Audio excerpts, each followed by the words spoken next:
Hello guys, Nyantechi TV and I will show a washi. Na video amede browi Asante Kotoko team no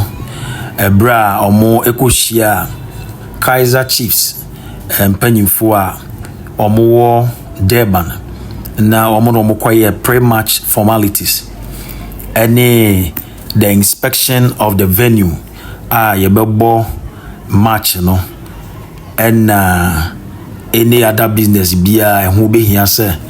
ansa na agokansie no ebeba so no mo ebeye ansa na bibia atoto na kwan mu na mpanyifo a omokoko hia Kaizer Chiefs mpanyifo yi Amos Frimpong our team manager and Kotoko physiotherapist Mr. Samuel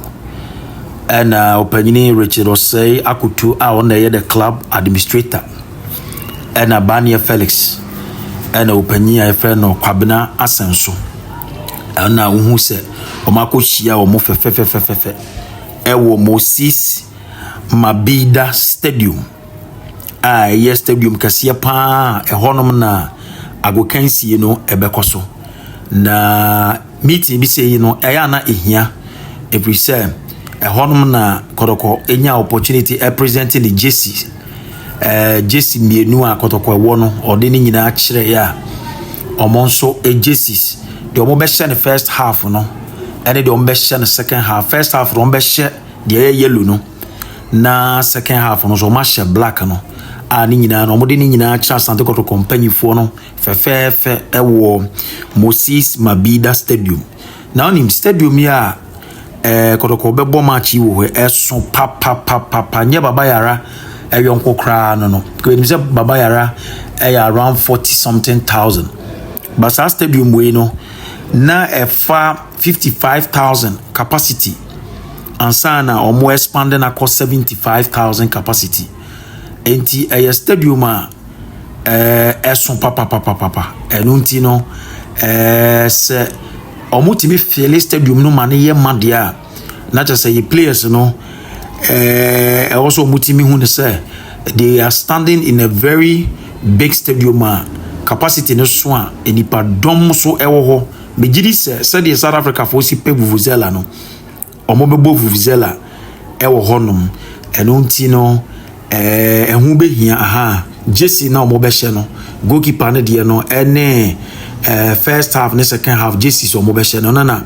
omo de kire na dressing room no inspection na just stadium na fe as medical kind previous videos the South Africa for in terms of infrastructure there omo we ni mu pa enunti no media me wa ha Nyantechi TV time bia no de be drop bia me make sure say me de be ba na so anya akwanya ahwe ti hanom na yebesi akan no nti uhwa hu se workers was stadium mu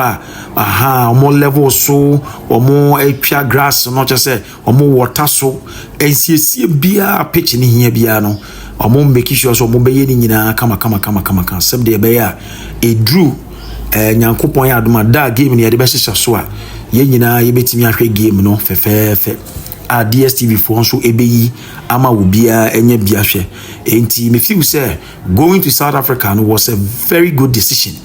It was a very good decision ebebo team no papa enu nti mo mian kwatso support team no na mo subscribe to Nyantechi TV na mo share your content no na yanso ye ni mo hwamo bibi biara ebe drop bia me make sure say me dey ebe bremu enti we pre-match formalities na me dey mo besi be dance bye bye.